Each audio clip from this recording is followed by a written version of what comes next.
Hey everyone, welcome. You're watching Direct Line. It is Wednesday, October 23rd, 13 days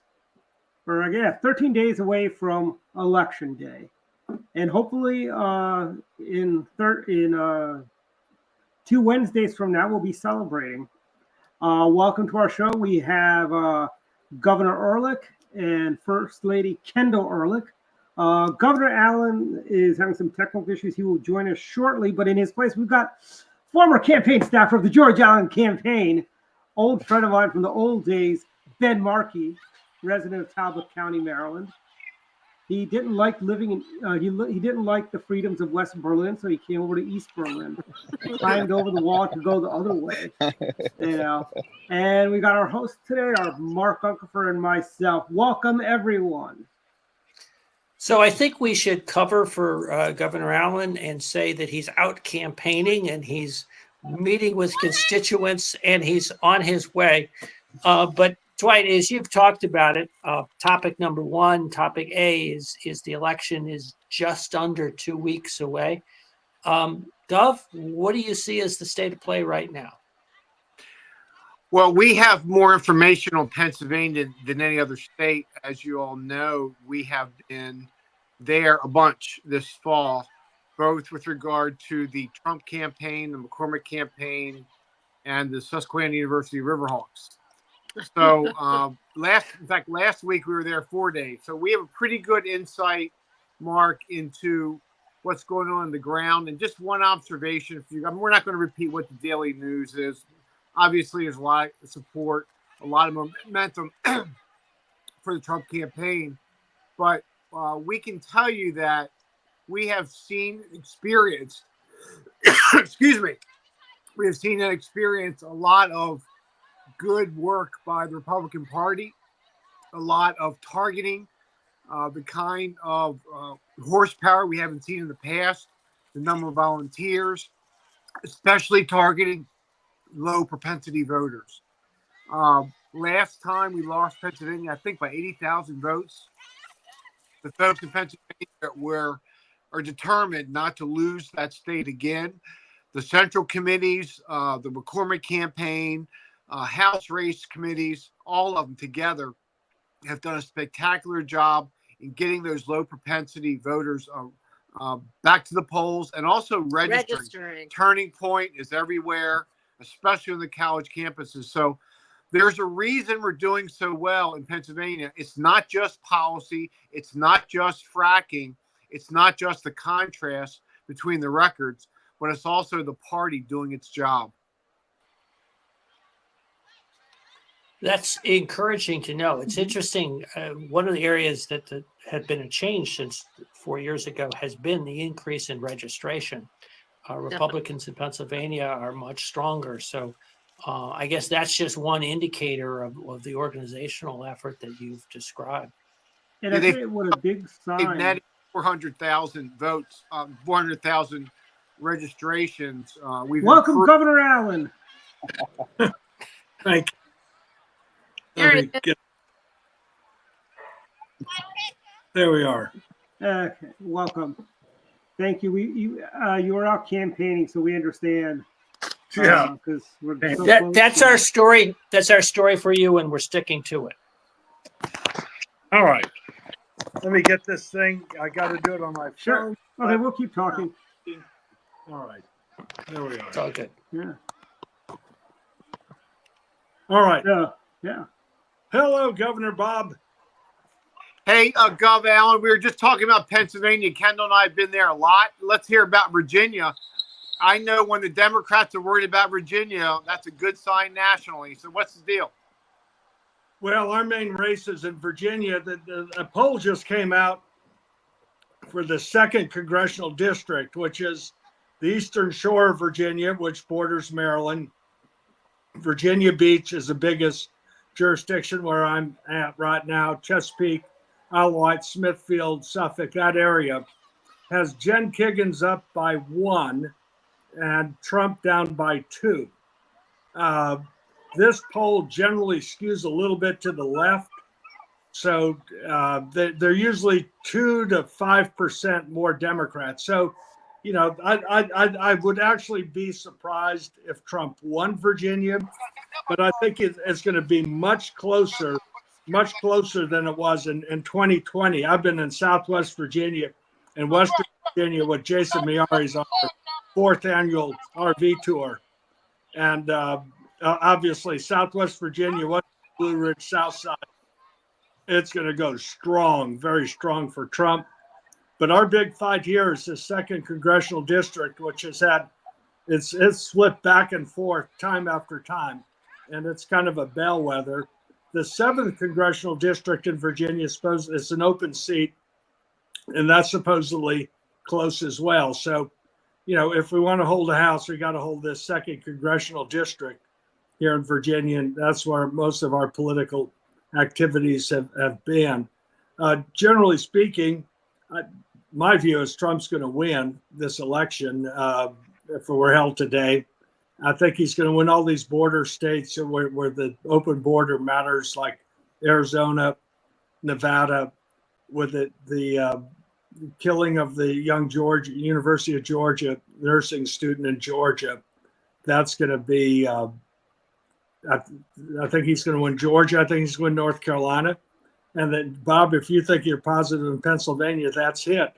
But I think he's got a good shot in Michigan and Wisconsin. He doesn't need to win all of them. All he's got to do is win one. And if Kamala Harris had selected Governor Shapiro of Pennsylvania, I don't think Pennsylvania would be in play.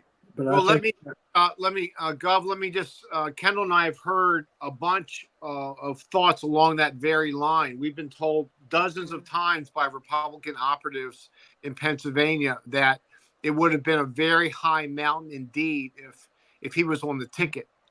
So let me also add, besides a good report from Pennsylvania, I hope you're sitting down, Gov, because we may have another Republican in the House from Maryland. Yeah, I heard that race is tight, close. Well, it's actually, yeah, it's polling in Neil Parrott's favor. That's the 6th district. He's up by 4 right now. Mount Maryland. It's Mount Maryland plus Dwight's County. Offset. They got offset Dwight's County with the good areas. Well, and quite frankly, Gov, Maryland well. It all comes down to Frederick County. But right now, Parrott has a lead. Andy Harris is a lonely Republican in Maryland. He just might have some company, which would be great news. Yeah. How do you see the U.S. Senate race? Does Governor Hogan have a shot? Well, sure he has a shot. He maintains very high approval ratings. The problem is it's a presidential year in Maryland. And that means, I don't know what that means in Virginia, but in Maryland, that means far more Democrats show up at the polls. So he has that pretty strong mountain to climb.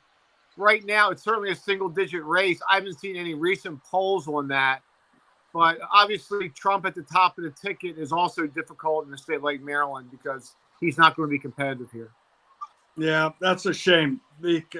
Well, that would be a heck of an upset. I do think as far as the U.S. Senate is concerned, it'd be a stunning surprise if the Republicans didn't have a majority. Clearly, I was in West Virginia with our Attorney General in Bluefield, where the Attorney General of West Virginia, who's running for governor, Patrick Morrisey. And so we're going to pick up that Senate seat. And I think it's a pretty sure thing Montana is going to go our way. Yeah, Gov, I started counting through. And by the way, Patrick Morrisey is an old staffer, an old Commerce Committee staffer in the House. I've known him forever. He's an old colleague at King and Spalding as well. So how about that? He's an excellent attorney general. A lot of times, obviously, governors matter a lot, but attorney generals do as well. And I was moderating this discussion on opioids and fentanyl and human trafficking with he and our attorney general. And they're so conversant on so many issues, but I had to extol my compliments to him on West Virginia versus EPA, winning that case. Yeah, it's great for Virginia. It's great for any freedom-loving people who think representative democracy and laws ought to be passed by elected representatives. rather than unelected bureaucrats. Well, we totally agree he's going to walk into that race, and it'll be great for the people of West Virginia. But Kendall and I have been really focused on McCormick as well. Obviously, Hogan's a strong candidate in Maryland. We've been focused on Pennsylvania. McCormick has picked up big numbers over the past couple of weeks. And the bottom line we've been told again is Trump wins Pennsylvania by 2, McCormick wins. I'm also seeing Marino in Ohio, Brown in Nevada, also Rogers in Michigan, Gov. Pete Herseth. Mike Rogers is such a top quality candidate. You and I both know him. He's top notch candidate, and actually Wisconsin's has gotten close too with this Hovde guy running. So any of these breaking our way, I don't think we'll win Arizona. Although Trump is going to win Ohio so big, that is going to help Marino. Wisconsin, Nevada.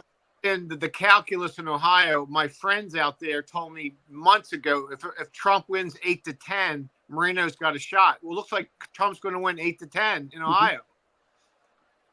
And actually, there is an outside chance, I think, if Trump does really well in Arizona, I think he might be able to drag Kerry Lake across the finish line. I think drag.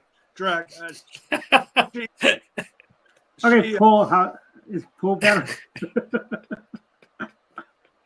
If they had my brother Bruce lives in Arizona, and you should see their ballots. By the way, their ballots have so many things that they vote on the mine inspector. Their ballots are booklet.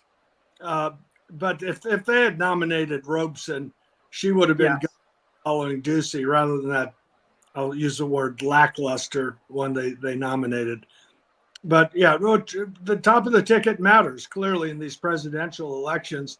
So my general view is Ohio should pick up Ohio, definitely, because Trump's going to win it.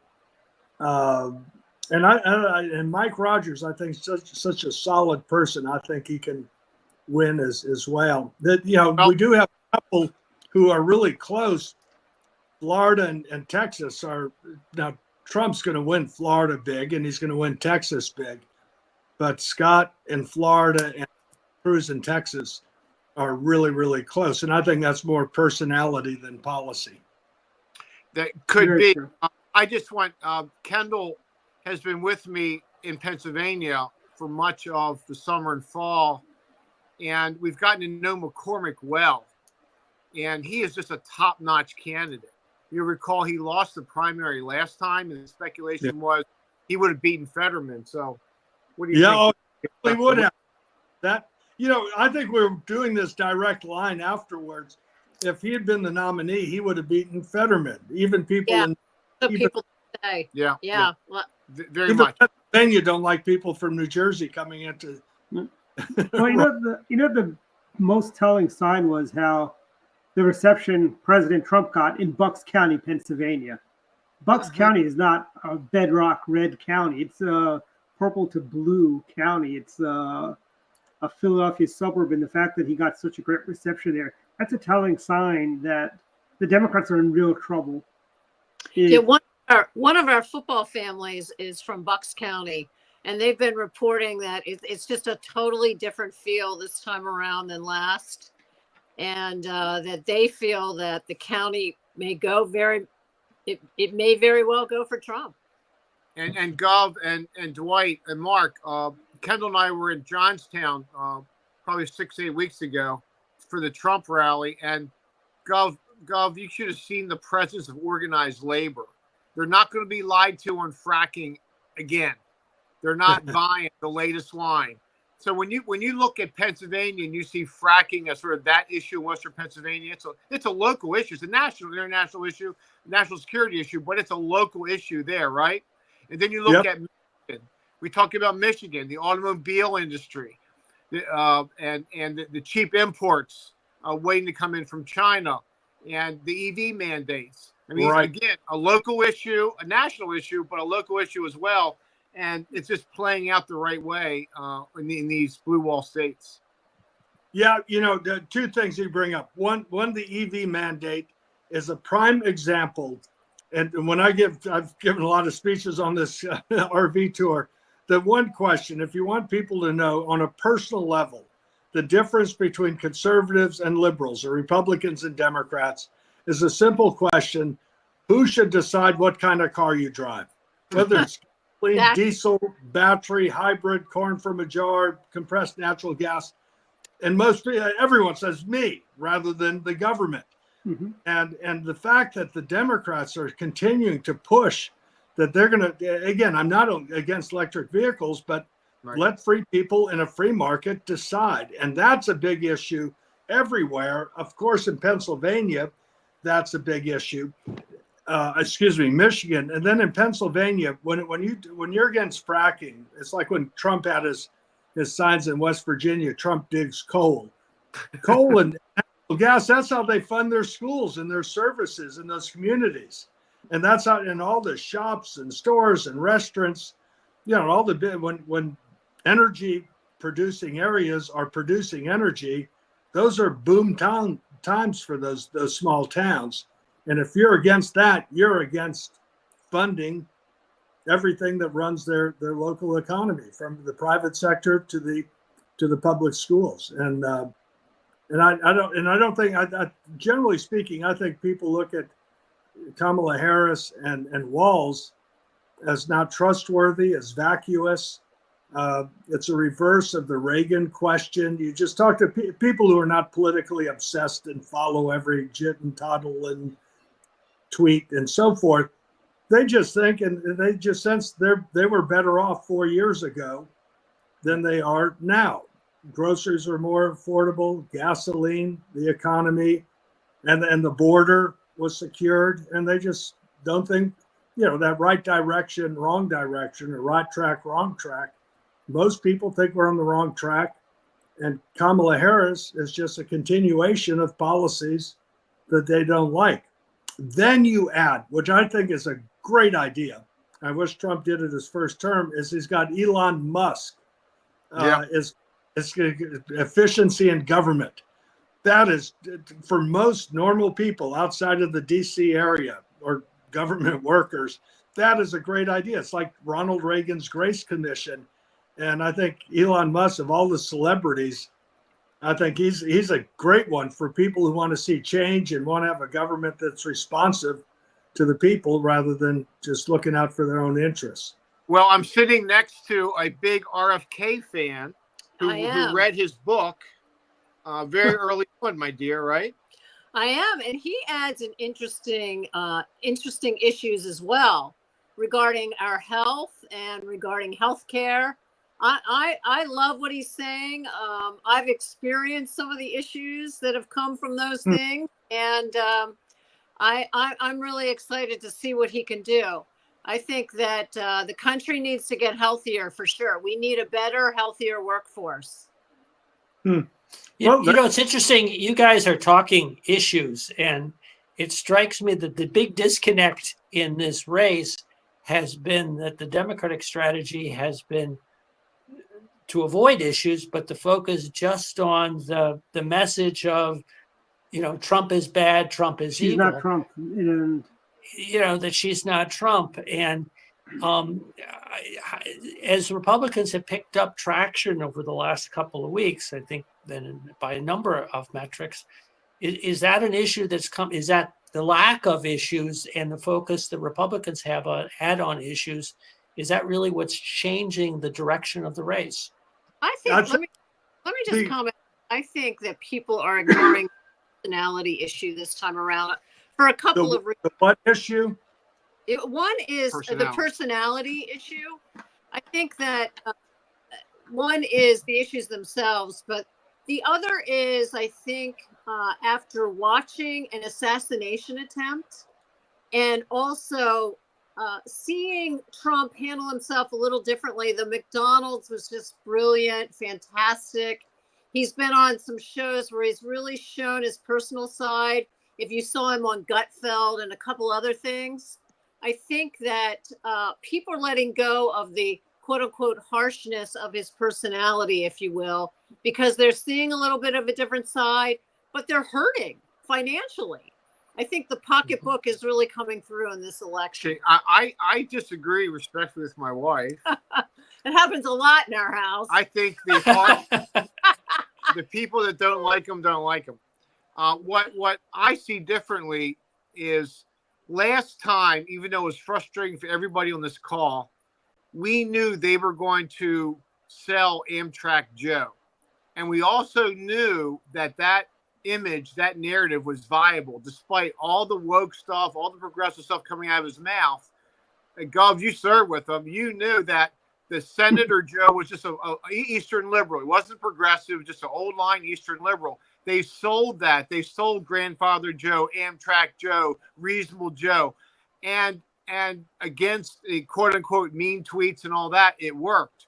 This time, you can't invent a narrative. You can't invent a new image overnight. She was the most unpopular vice president in the history of the country.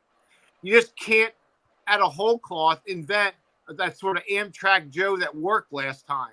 When you add her pre-existing bad image, plus the fact that she doesn't want to engage, and we know why after Brett Baer, it was just a really tough sell for the Democrats. Yeah, I think you're both right. So you all can take. Yeah, okay. Very political. Very political. Way to go, Governor. Very political. Let me add to this. What you say, Governor, is correct. On Joe, they thought, oh, he's left of center and so forth. He's governed like Bernie Sanders or worse, and they see him really as a puppet. And they say, who is really making decisions? And I think people then look at Kamala Harris as a continuation where she says she couldn't think of anything that she'd do any differently. And they look at her as another puppet. Their only issues that they have, the only issue is antipathy towards Trump. And I'm not going to defend his manner, his personality and so forth, but people care about their pocketbook, as both of y'all said. And the only issue that they actually run on that's an issue is abortion or reproductive rights, as they call it. I think that people are coming to the realization that this is a state issue. This is going to be decided by the people in the states, not by the federal government. Trump has said it in his own way so many times. And so that gains them traction for people who care about the issue of abortion or pro-choice or reproductive rights.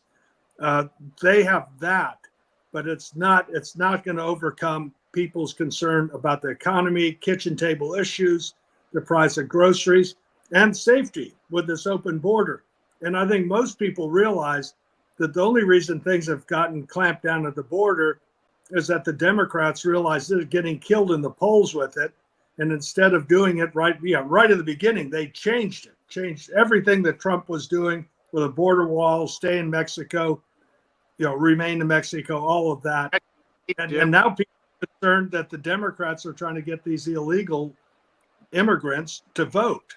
And so, people have a good sense of what makes logic is logical to them, how their own family is feeling, how they look at opportunities. And again, that right track, wrong track poll, time after time, it doesn't matter who's doing it. It's just overwhelmingly folks think our country's on the wrong track. And they know that notwithstanding Trump's personality, that the policies he had in, their families, their businesses were better off. Yeah. Let me ask you a question, because it's really rich, the hypocrisy surrounding attack on democracy when you compare what the Democrats have done trying to keep Trump off the ballot in certain states, right? The racial attack against the goofy attacks against photo ID. Kamala Harris doesn't get one vote in the primary and she's the candidate, but you all are the focus nationally on. I saw Governor Youngkin interviewed on this last week. The Democrats are now suing to stop you from cleaning your voter rolls of dead people. This is the part of democracy. Give me a break. It's not just dead people. These are people who self-identified as non-citizens. And you have to be a citizen of the state or the district if it's a legislative race, but you have to be a citizen. These are people who identify themselves as non-citizens. It's a law that's been on the book for 15 years, and it just fits into the Democrats wanting non-citizens to vote. And to me, they must be brain dead to be doing something like that with the law that's been on the books. Actually, Tim Kaine was governor, Democrat governor, when they passed that law. And so you want everyone who's legal to vote. And you want integrity in the elections. So it's, and you're right. The Democrats talk about democracy and this, that, and the other. And the prime example of that, of them not believing it, is trying to keep Trump off the ballot. They want to preserve democracy, but they want to say who people can vote for. That's not representative democracy. My congressman. I think we finally won the argument. It should have been easy. It should have been a no-brainer about photo ID. Oh. I mean, it just makes no. I mean, it's so silly. The arguments on the other side. You need a photo to do anything in this world, anything in this country today. Yeah, well, and look at the security they had for the Democrats' convention in Chicago. They had not just photo ID, they needed all sorts of stuff before someone could get through. So, people have driver's license and photo IDs for everything. There's no reason that's anything other than a validation and making sure that we have integrity in our elections. Yep. Dwight, you had something? Yeah, I was saying I think my sister, who's a lifelong Democrat, she said it best. When I found out she voted for Trump, she goes, I don't have to like him to like his policies. And I'm like, it's really big of you. I wish more Democrats were like that, frankly. I'm not asking you to be happy about voting, but you voted for the right guy. And that's really important. And I think a lot of Democrats, like my sister, physicians, they are coming to the realization, 4 years ago, I was not paying $5 for a dozen eggs. I wasn't paying $5 for a gallon of milk. I wasn't paying $5 for a loaf of bread, And if these are people that are professionals, physicians, and so on, they're coming to this realization. How is the working man dealing with these prices of sugar being $5 for a 4-pound bag of sugar? I know the left has a war on sugar, but come on, It's sort of the one thing, Dwight. I told Kendall. Because Kendall and I talk all the time about women and the gender gap and all that. Yeah. And I'm not usually the optimist. She is. She's the crazy optimist. I'm the pragmatist. She says I'm a negative person. but that's exactly the reason I was so optimistic from the jump in this race. They couldn't do anything about the guy taking his family out to dinner on Friday night, getting that bill. The husband or the wife, whomever, going to the grocery store, paying that bill. No amount of rhetoric, no amount of we hate Trump, no amount of stealing democracy was going to change the bottom line for a lot of American families. They couldn't do anything about it. The damage had been done when they passed all those spending bills and caused spiked all the inflation. That damage was done. It was built into the pie. And there's no rhetoric that could overcome it. So that's why I'm so. Yeah, and then on top of it all, you had skyrocketing energy prices. Electricity prices are up about 30% now, and they're going to be even worse because you got Virginia has this idiotic boondoggle of offshore wind. Oh, 10 God. Project that works 3 out of 7 days of the week. Kill whales and birds. When it's windy. Yeah, it's great when it's windy, but it's unreliable, it's expensive, and you're stuck as a captive customer with it. But their energy policies, energy matters everything to farmers, from plowing the ground to the cost of fertilizers and insecticides and all the rest. And then obviously transportation costs. And then she comes up with, these grocery stores are gouging. Grocery stores It's not as if there's only one grocery store. There's tons of grocery stores. And then, they're in competition. Their profit margin is at best 2 or 3%. But that's what they always do. They always go to the gouging thing. They remember the oil price. Whenever that's their go-to. It's like class warfare. They try to all the time because I got nothing better. That's it.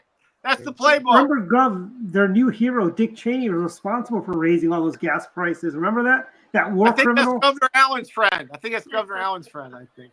I like Dick Cheney, but I disagree with Well, no, I mean, this is basically a Democratic playbook. It's class warfare. It's abortion, threat to democracy. It's just not working. It's weak. It's a weak ticket with a weak message. Well, this morning on MSNBC, they were saying how McDonald's is gouging. Well, Dwight, if I can just say this, whenever, and Gov knows this so well, whenever campaigns say the problem isn't the message, it's the communication. We can't communicate. It's the message. It's always the message. It's interesting. People know these things in their own livelihoods and their own lives. I mean, you just can't get around the facts of it. And they, and people, you look at these loser states, worst states for business. California's worst state for business. So she's a San Francisco liberal. And then you got Walz, his state's rated 41st by Chief Executive Magazine. 41st. They have the highest taxes on corporations in the country.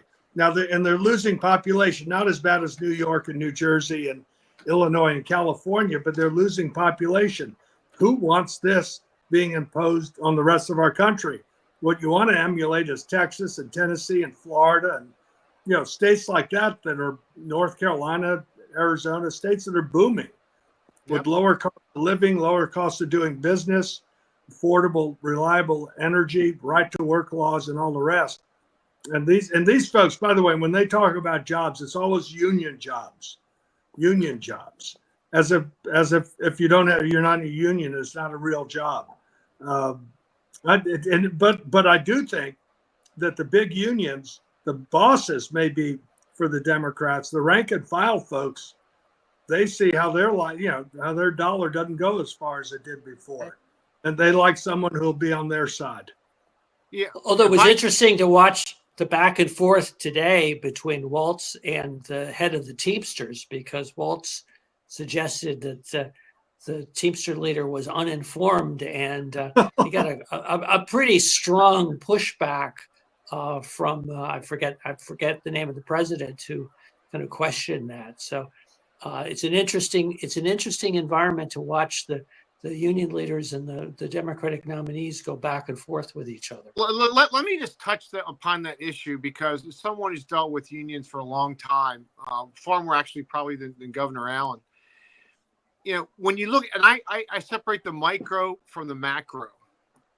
On the macro, on the big stuff, union member, I'm talking about private sector union members now. They've been with us for a long time. And typically these are more conservative households, the whole 9 yards. On the micro, especially organizing issues, the truth of it is the Democrats are closer to their position. But this cycle, and maybe future cycles, it's not just the macro with regard to other issues. It's also whether I'm going to have a job, whether my job actually exists. So when you start adding the social issues and the economic issues, and the cost of living, plus with the very foundational issue, hey, the Republicans actually want me to have a job, and maybe the Democrats don't. The micro stuff concerning union organizing in the workplace, where the Democrats are closer to the union position, becomes less important. That's my thought, Gov, anyway. Yeah, that's what you do have more experience than I do with them. With unions, because Virginia's a right to work state and there's not many unions. But I was looking at, it was an analysis. If they're government employee unions, they're all with the Democrats. Yeah. That's part of Democratic. If they're union workers who have to work, driving trucks, electrical workers, Gas Yeah, field workers. the Teamsters, and they may be in manufacturing. They may be doing something with their hands. They're physically having to work. They're much more with us. I'm talking about the rank and file. The union boss. All my comments go to private sector labor, not public. The public sector Yeah. unions are Democratic based, and they have been for a long time. Yep. Yep. No, that's a reality, and I think that we're getting more. The other thing is Latino voters are voting more this way, and I think that's from a lot of people who are legal immigrants to this country, whether the Latinos, it doesn't matter where they came from, the Philippines or wherever they've come from. They resent people millions flooding across the border and getting benefits when they did it the right way. And I think the Democrats figured, all right, we're going to let in 10 million, however many they let in across our southern border. And they're not just all Latinos. They were from China. They're from all over the world. They just figure, oh, this will help us get more votes. But I think it's backfiring. It's because Trump is actually picking up Latino votes more than he had in the past. He's going to carry a vote. He's going to carry it nationwide. And I just want to add one little caveat to my previous point. I agree with everything Gov Allen just said. I think we do. Mm-hmm. But one caveat to the public sector union deal, law enforcement unions have always been the exception. Firefighters and police have always been the exception, more so in the Trump era. Yeah. Well, so as far as law enforcement, the Democrats' dumbass idea of defund the police has caused so much harm and I saw it in Virginia. People who were elected as sheriff, as a Democrat, said the Democrats have left us, and I'm going to be a Republican. They were having a hard time retaining, a hard time recruiting. They still are. I mean, the damage of the defund police approach and allowing lawsuits, the qualified immunity issue, still is a damper and a hindrance to law enforcement. And they saw when they were under assault, who stood with them, who backed the blue. It was conservatives and Republicans, and the Democrats ditched out and attacked them. The retention issues. Governor, it's so true. The retention issue has always kept me up at night because I know so many people. I mean, being a police officer or a firefighter is often a family passing down from, family to family.